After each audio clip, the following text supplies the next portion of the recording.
So what happened last night? Karachi में कल मुख्तलिफ मकामात से धमाकों की आवाज़ें सुनी गईं और पता चला कि भारतीय ड्रोन्स ने एक मरतबा फिर बड़ी तबाही का इरादा कर रखा था, जिसे हमारे एयर डिफेंस सिस्टम ने नाकारा बना दिया है। वैसे ही इस्लामाबाद, लाहौर और रावलपिंडी से ब्लैक आउट और हाई अलर्ट्स की खबरें मौसूल हो रही थी and we were eager to see कि how will our forces respond to that. And then शुरू हुआ ऑपरेशन बुनियानुम मरसूस, क्योंकि इंडिया ने चकलाला में नूर खान, चकवाल में मुरीद और शोरकोट में रफ़ीक एयरबेस को निशाना बनाया था।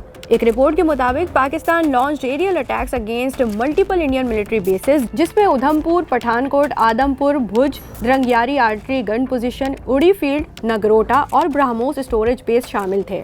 इस हमले की सबसे अहम बात ये थी कि ये यूएन चार्टर्ड के मुताबिक था, यानी इसमें सिविलियंस के बजाय पाकिस्तान ने अपने डिफेंस के लिए इंडियन एयर बेसेस और वेपन्स को नुकसान पहुंचाया। Minister of information Ataullah Tarar ने इस ऑपरेशन को मेजर्ड, कैलकुलेटेड और इंटरनेशनल लॉज के एन मुताबिक करार देते हुए पाकिस्तान के खिलाफ किए जाने वाले भारतीय प्रोपेगेंडे को मुकम्मल तौर पर रद्द कर दिया।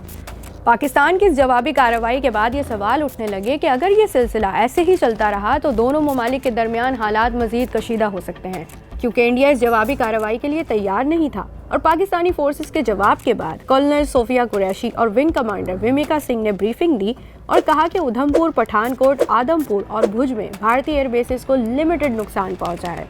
उन्होंने बड़े नुकसान की तरदीद करते हुए पाकिस्तान पर सिविलियंस को टारगेट करने का इल्ज़ाम लगाया, लेकिन एक ही जवाबी कार्रवाई के बाद इंडिया को पाकिस्तान की ताकत का अंदाज़ा हो गया और बयान सामने आया कि अगर पाकिस्तान हमला नहीं करता तो इंडिया भी कोई कार्रवाई नहीं करेगा। अलबत्ता अमरीकी सदर डोनाल्ड ट्रंप के आ जाने वाले एक स्टेटमेंट में इस बात की तस्दीक की गई है कि दोनों ममालिक ने सीज़ फायर पर इत्तेफाक कर लिया है। सदर ट्रंप ने दोनों ममालिक के इस फैसले को अक्लमंदाना करार दिया है। अब देखना यह है कि दोनों ममालिक इस फैसले के बाद अमन कायम रखने की कितनी कोशिश करते हैं।